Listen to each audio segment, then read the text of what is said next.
All right, welcome back to the Trauma Therapist Podcast. My name is Guy McPherson. My mission is to raise the awareness of trauma and to support and inspire new trauma therapists just starting out on their trauma-informed journey. I do that with my membership community, Trauma Therapist 2.0, my online courses and workshops, and the Trauma Therapist newsletter. If you're a therapist of any kind and you work with individuals who've been impacted by trauma, I invite you to head on over to my website at thetraumatherapistproject.com. That's thetraumatherapistproject.com. All right, let's get started. So 5, 4, 3, 2, and 1. All right, folks, welcome back to the Trauma Therapist Podcast. I am very excited to have as my guest today, Kelley Gunter. Kelley, welcome. Thank you. I'm happy to be here. So Kelley is a survivor, an emotional warrior, a connoisseur of comfort food, and the author of You Have Such a Pretty Face. Her painful journey to find peace and self-worth began with a 243-pound weight loss that included many dark moments of despair, which eventually brought her to her knees. Broken and devastated in the aftermath of her own self-destruction, her fractured faith screamed out that somehow she still had a faint pulse and her shattered heart was in fact still beating. Following a lengthy career in social services, Kelley began writing full-time. Her book, You Have Such a Pretty Face, is a memoir detailing the emotional journey of being obese and the surprising changes brought on by her extreme weight loss following bariatric surgery, as well as emotional factors that contributed to her initial weight gain. Kelley, welcome to the podcast. Yeah, I'm happy to be here. All right, before we go in here, share with the listeners where you're from originally. And Troy, Ohio. Okay, yeah. Where you are currently. I'm still in Troy. Okay. Mm-hmm. All right. So Kelley, let's jump in here. How the heck did all this happen? Yeah. So my story, my weight gain, all of that is sort of the cumulative effect of trauma that was never spoken about, never allowed to heal, never acknowledged in any way. And so as a little girl, I grew up in a house where I was sexually abused by my two older teenage brothers. And that abuse started around 7 or 8. And so that went until I was 14 when they ultimately moved out of the home. And so as a result, I tried to tell one time and Tell my mom. Okay. And apparently she didn't understand exactly what I was trying to say to her. I was a little girl. I didn't have the words to accurately convey exactly what had happened. And so she said something, though, because immediately I was raped again, and it was more brutal. The threats were more intimidating. And what I learned from that was, I'm never going to tell anyone ever again what I'm going through. Mm-hmm. And so it just turned into a life of trying to survive the unthinkable. How many rape victims have to have breakfast in the morning with the person who raped them the night before? Mm-hmm. How many rape victims have to hand their rapist a Christmas present? And yet that's the truth for survivors who were sexually abused in their own home by family members. And so what that did was give me an incredibly skewed idea of what love was. And so the way that I found comfort, initially, I just had this push to prove that I was worthy, even though I felt so worthless. I'm certain people think, oh, well, you have low self-esteem. You were a victim of sexual abuse. I had no self-esteem. And I was from a middle-class family. No one thought, oh, what's going on in that house? So I became very, very good at putting on a front of being this happy person. When I first wrote my book and I spoke to people who knew me as a child, they said, oh, you were such a ray of sunshine. You were so happy. And how could I be? How could I be that happy? Mm-hmm. You know, they said, you just had these big brown eyes and you were so full of joy. But who came to the aid of the little girl with the big brown eyes? And the truth of that was no one. And so I had this push to prove I was worthy. I graduated 4th in my class. I was a 4-point student. I, was a cheerleader, an athlete. I was all these things because I was trying so hard to prove to the world, hey, if I have all these accolades, then I can find my worth. And so as I got into college, though, I began to really pile on the weight. And so by the time let me hold it one if I may. So you said this started when you were 7 and went on for about 7 years. Yes. And you told your mom once. So during this process, how you said you just tried to be a ray of sunshine and you tried to prove your worth. Yeah. I didn't try to be a ray of sunshine. People just remember me that way. Okay. Excuse me. First of all, look, coming on here and talking about your story is incredibly courageous. So I honor that. It's just, I mean, this is a horrific story. It is. There's no two ways about it. How do you manage this? Do you just compartmentalize it?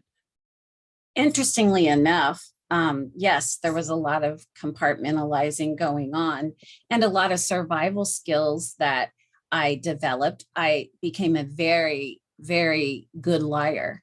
You know, if I went to school, if I said, oh, I'm sick, then they would send me home. And my mom owned a business, so she was at work. But if she came and got me, I was too young to stay home by myself. So she'd take me to work with her and I could avoid being raped in the afternoon. So developing these skills as a little girl, how can I possibly avoid this? I mean, I had 2 brothers, so sometimes the abuse was twice a day. And so learning to try to manipulate my environment and get through those situations, terrifying situations. You know, I could never go to bed at night without staring at the doorknob, hoping that it wouldn't turn, but it always did. And so those are things that I didn't know. Does this happen to everybody? You know, as I was going through elementary school, I can remember looking at other girls and thinking, does this happen to her? I didn't know. At a certain point, as I got older, I knew what's going on in my home isn't right, but I couldn't speak a word of it. And that shame and that silence controlled me for several decades. Okay, so you started to talk about the eating. Right. Continue, please. Yeah. So by the time that I received my bachelor's in sociology, I went on and got a master's in clinical counseling. And because, you know, I couldn't heal myself, but I was going to try to heal everybody else. And that, you know, what I wouldn't do was ever focus on what happened to me. And I never spoke about it, even getting a master's degree in a program that obviously talked about abuse. I learned about abuse. I'm licensed. A lot of the seminars that you go to for your continuing education, those are topics that they talk about, but it never infiltrated me. I thought I have this trauma sitting on this invisible shelf in my life, the dangerous safety of denial. And I thought I'm not a victim anymore. And because it's there. But unfortunately, what I grew to learn was that unhealed trauma will sit in the control room of your soul, quietly dictating most of your life's calamities, maybe not all. But so by the time I was in my mid to late 20s, I was over 300 pounds. And it So wasn't up until long. this point, had you seen a therapist at all? No. Had you said, you know what, had you thought about, I need some help? Okay. No. Okay. So, and you're still having a relationship in my family. I think it's important to say that so many people still have relationships with their abusers because that's what they knew. That was the only thing they knew. That was their family. My oldest brother, I was terrified of him my entire life because he had this rage disorder and just, it didn't end. The abuse ended, the trauma didn't. And so pretty soon I was 391 pounds and I stayed that way. At what age? By 27. Okay. And I stayed that way until I was 37. And that's when I decided to have weight loss surgery. And, you have a psychological for that surgery. And, they sit and they say to you, this isn't going to change your life. It's not like, if you have these issues, I knew what they were going to ask. I mean, I was a licensed therapist myself, so I knew what to say, but I thought losing this weight will give me everything I want. I thought it will help me have a successful relationship, not realizing that my view of love was so distorted from everything I had learned in my childhood. People who love you hurt you, and you take it and you go back and you continue to try to make a very unhealthy relationship work. And so at that point, I had the surgery, and actually, I mean, and I talk about this in the book, it literally, I died in recovery. I was on life support for numerous days with them telling my parents, she's not going to live through the night, make her plans. And so, but here I am 20 years later. So in 14 months, I lost 243 pounds. And I had all the extra skin removed. I've actually maintained that weight loss to this day. But what I didn't do was heal the trauma that caused me to use food as comfort in the first place. Mm-hmm. So food was my Band-Aid, but I desperately needed to talk about my wound, and I wouldn't do it. And so I developed new Band-Aids along the way, equally as destructive. And I just went from cross addiction to cross addiction, ultimately with a gambling addiction that caused me to lose everything. And I had started a company that had grown and become very successful. I ran that company for 13 years, but I misused money from that company with the gambling addiction. And so I lost it all. I lost my job. I lost my home, my cars, all my friends, everything we had. And it was at that point that I went into treatment. I was eventually convicted of theft for the misuse of those monies. And I had to restart my life. And so going into treatment, I went to the Institute of Wholeness in Sedona, Arizona. And they said when I walked in, that they knew they had their hands full, because one of the board of directors of my previous company said to me the night before I left for treatment, she said, like, Kelley, I know you're a good person. I don't know what's going on with you, but when you get there, just tell them the truth. Mm-hmm. And I'd been truthful about all of it all along. My judgment and consequential thinking were so skewed that I thought, I turned in receipts for all the time that I misused the money. I thought, oh, this is just like a payroll advance. I couldn't see the outcome of my behaviors. And so I thought to myself, I was sitting on the plane waiting to go to Sedona. And I thought about her words about just tell them the truth. And excuse me, 1 second. What were you going to Sedona for? For a gambling addiction. So I was going for treatment for the gambling addiction. That was part of what was going on with everything with my court case and all of that. So I went to Sedona in December. And so all of this had started in November. The month between November and December has some incredibly difficult stories, one that I'll share. But that day on the plane, I just thought, I'll tell them everything, but I'm not telling them about the sexual abuse. I'd lost everything. I had nothing left to lose. The man I loved, every friend I had but one, all of our belongings, every single thing I could lose. I was publicly humiliated, and I still wasn't going to tell about the sexual abuse. So when I got there, of course, they were very suspicious that was what was the core of my situation, but I would not speak about it. And so in your mind, the reason you wouldn't talk about it was why? I just had so much shame. That's how powerful the shame around sexual abuse is. And you never have shame that you don't have silence with it. And so for all these years, I had kept that secret. I had put up this facade of, Kelley's happy, Kelley's successful, Kelley's all these things. And all of it was just a front. I was so broken on the inside. I had maybe this exterior that I had worked very hard to get healthy, but my foundation was a shambles.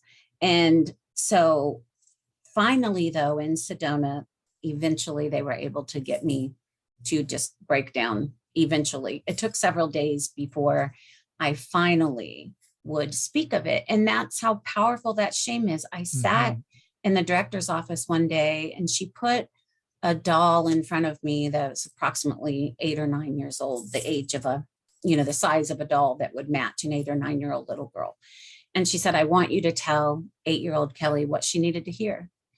And I couldn't do it. Like literally my throat was just, I could not speak. And we sat in her office for hours. And I knew she's trying to use silence to get me to speak, because I knew that as a therapeutic technique. And I thought, I'm not doing it. Like I just wouldn't do it.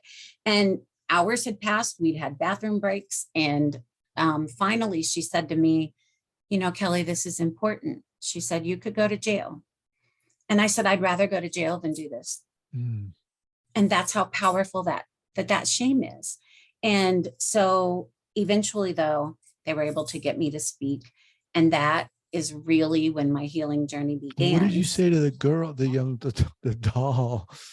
I told her that nothing was her fault and that she would be okay. And that still chokes me up today, because I think that's what so many people need to hear, is that you can make it through the darkness. You can find your way out, and you can not only survive, but you can thrive. And having that compassion for yourself is something that took me a long time to do. I've been sober now for 6 years. So that was 6 years ago. And it was a very difficult healing process. I mean, it was like a portal opened and I was inundated with flashbacks and night terrors. And that's what I came home to. I had a legal case. I desperately wanted to take responsibility for my mistakes.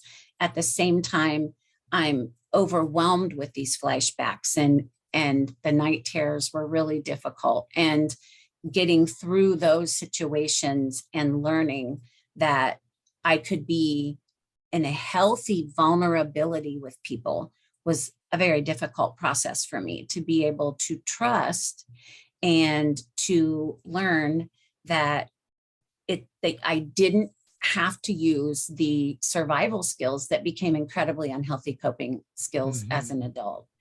And that was a long, lengthy process, and one that obviously I'll go through for the rest of my life. I mean, I don't believe we're meant to be stuck in healing, but I do think that healing is lifelong, that we have to continue to incorporate all of the things that we've learned, or else we can lose ground. And certainly I don't want to backslide. So I do think that's a forever situation. Wow. There was a lot of darkness in that time. And there's one story I'll share with you. Before I went to Sedona, and that month of time between when everything fell apart and I was arrested and before I went to treatment, it was a very difficult situation. Like my neighbors didn't care if I had on Gucci shoes and a Gucci belt when I was over the hood of my car getting arrested and getting handcuffs put on me, and so all the things that I had tried to build to say, look how worthy I am. Like, I can have a nice home and a nice car and I wear these kind of clothes, and all the things that I tried to get to buy worth meant nothing, absolutely nothing. And if I didn't develop that worth from the inside, but that's a lot of work and a long journey. And so in that time frame, I was in an incredibly dark place. I have one child, my son, he was in college at the time. So about 20, he was around 20 years old. And I had a very large life insurance policy that my company had purchased for me, and it went until March. And so it was several $1 million. And I thought my son would be better off without me. Like, I've ruined his life. I've ruined our life. We have, we'd lost everything. And I just was thinking that his life would be better if I wasn't in it. And that wasn't clear thinking, but, the darkness is a liar, and the darkness will convince you that very inaccurate thoughts are valid.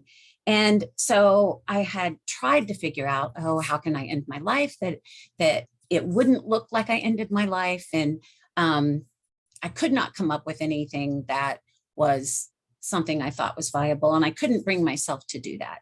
Mhm. So I decided at that point, I'm going to hire somebody to kill me. So I went through, and this is a story I tell in my next book, The Homecoming Queen of Crazy Town, but I went through the entire process of finding a person, meeting up with this person. And, this person didn't know that I wanted him to kill me. His first words to me was, who pissed you off and what do you want me to do about it?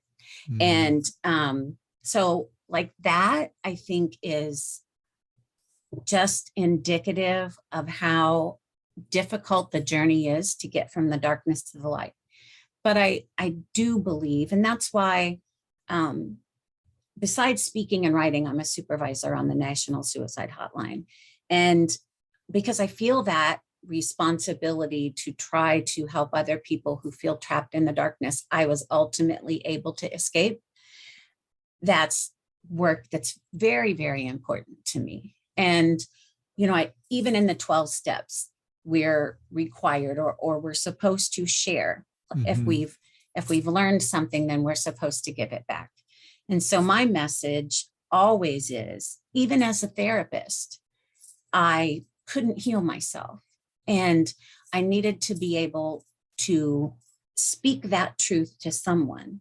And I think that's the most powerful thing. I had a lady reach out to me after I spoke one time, and she said, I've been married to my best friend for 30 years. She said, I've never told him or anyone else that I was sexually abused.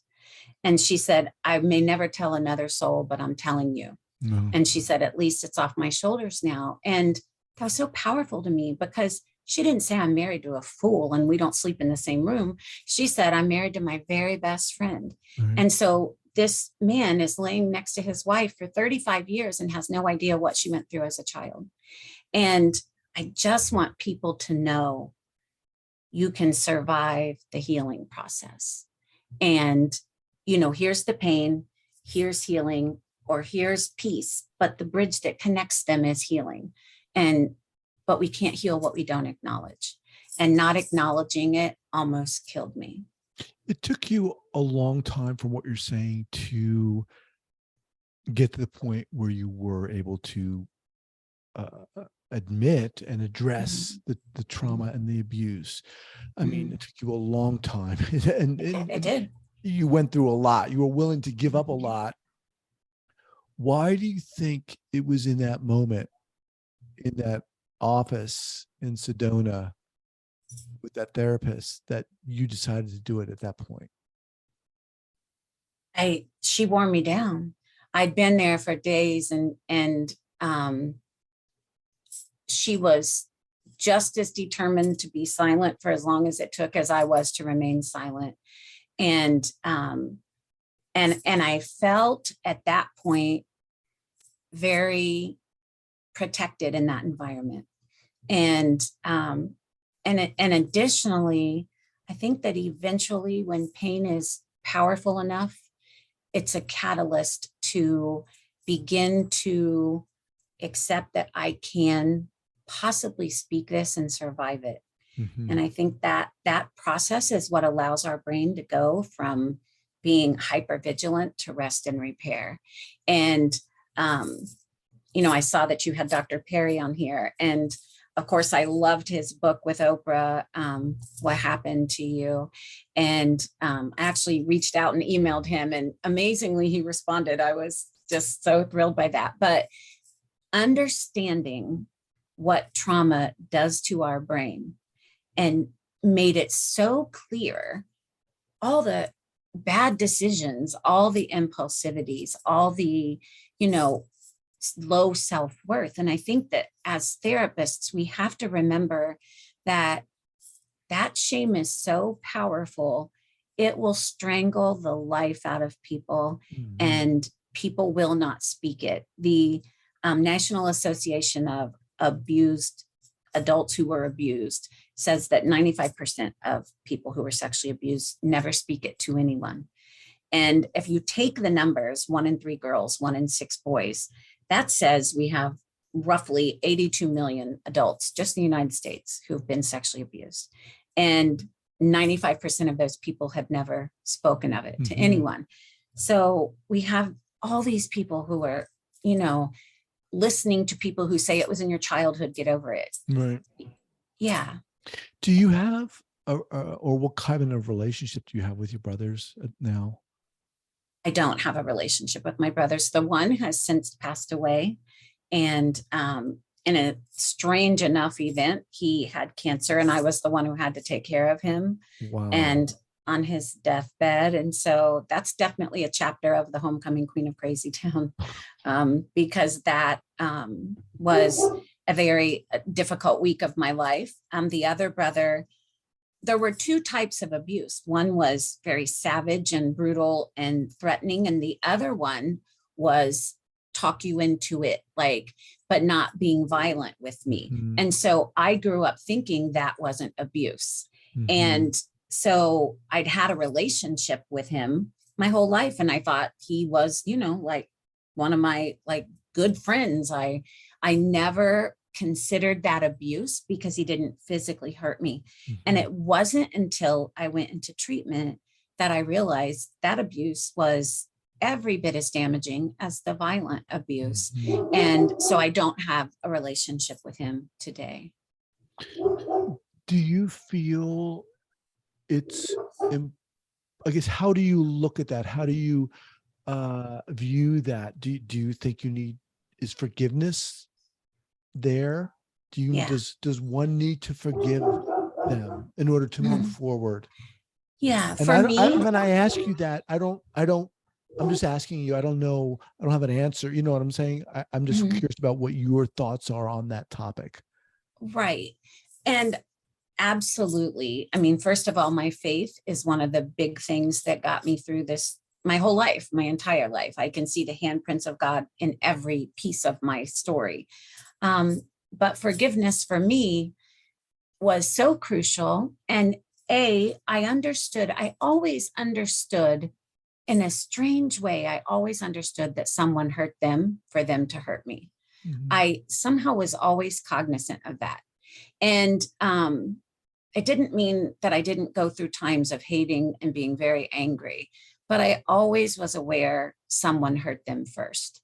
And I knew for sure that the brother who wasn't violent had been hurt by my older brother. So in that regard, I always knew that had happened, and that gave me a little bit of, I guess, grace even before I had healed. But once I went through healing and therapy and treatment, I was able to completely forgive. And because I realized forgiveness doesn't mean I have to let you in my life. And, forgiveness is for me, because my pastor said to me one time, when you don't forgive somebody, it's like having a rat in your house, but you drink the poison. You're the one who's sick. And so letting go of that and finding forgiveness has been a big part of my healing journey as well.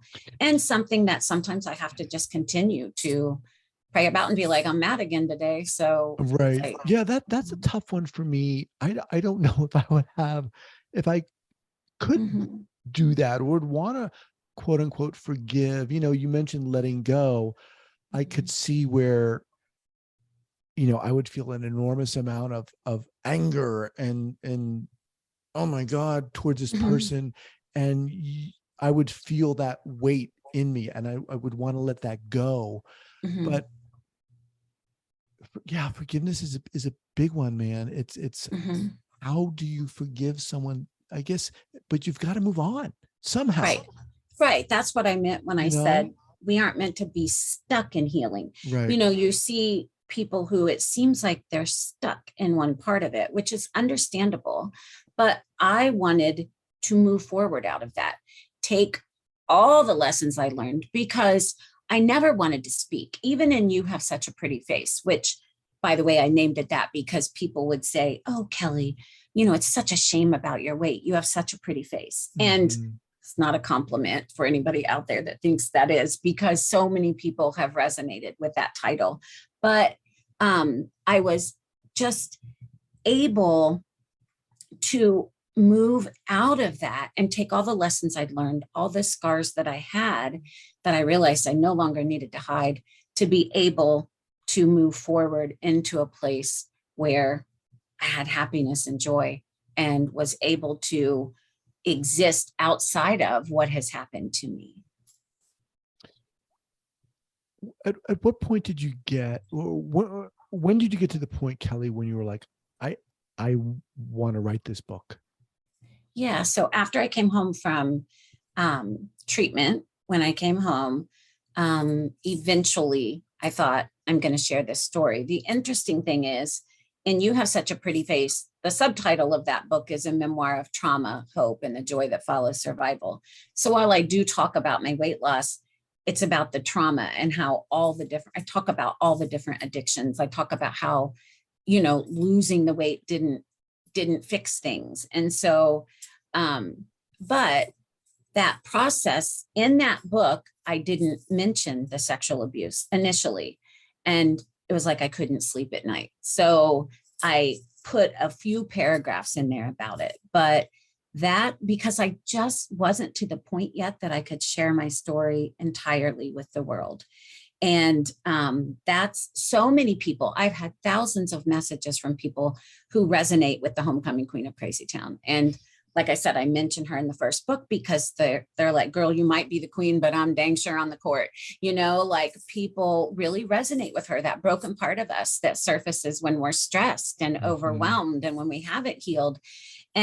But there was one day that I was in a really, really dark place. And I was searching on YouTube for videos of someone who like I could get some inspiration from and get some hope from. And I found somebody and I was listening to their story.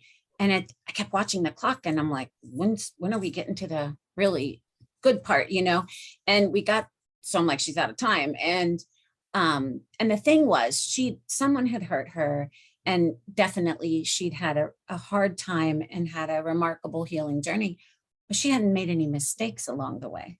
Mm-hmm. And I thought, I want to hear from somebody who, because of like all of the things that needed to heal in their brain, had a bunch of scars and had made mistakes and still had been able to heal and find their way out of it and move forward. And so it was on that day and You Have Such a Pretty Face was already out, but it was on that day that I just promised God, if you will give me the strength to heal and get through this, I'll speak, I'll tell my story. Mm-hmm. And so that's how I started to speak and not just sit in the corner of my room and write a blog. Wow. Kelley, man, as we close down here, just so inspiring. I mean, you've got guts, girl. I mean, you're so courageous. Seriously, come on. Thank you. What's your mission, would you say? I mean, obviously you're on a mission. I am on a mission. What articulate it for me? Yes, I want to speak basically from Maine to Spain.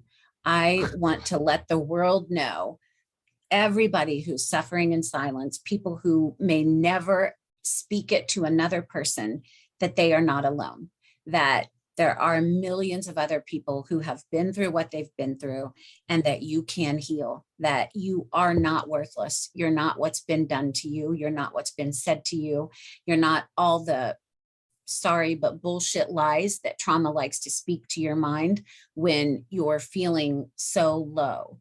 And if I can make my way out of that darkness, so can you. And that is what I speak about every time I speak.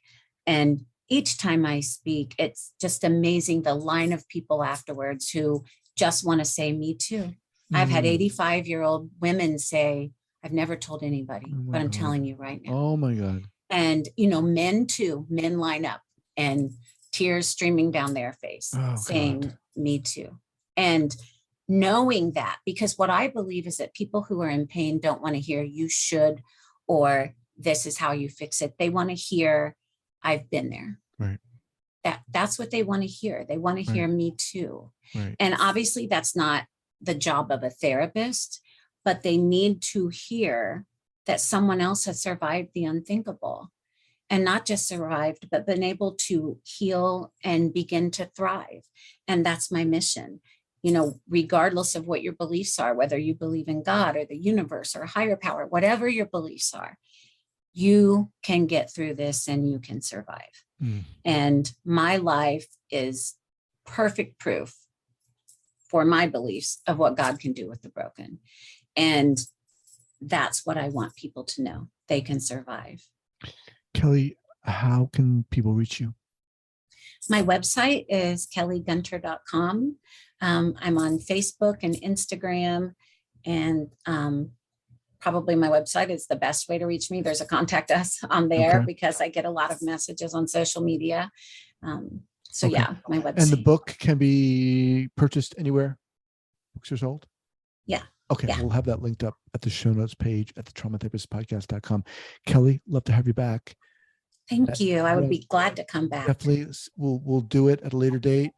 Man, so strong and inspiring you are. It was an honor having you on this podcast. Thank you so much. Thank you. Thanks for having me. All right, we'll be in touch. Okay. All right.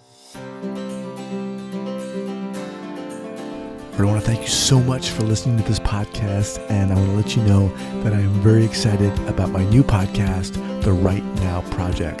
The Right Now Project is about healing. It's about stepping into our own courage and authenticity and getting started or continuing along our healing process. We're all going through something, whatever it is, in this crazy life we're living. And the Right Now Project is about honoring that, celebrating that, and sharing our stories via the associated membership site.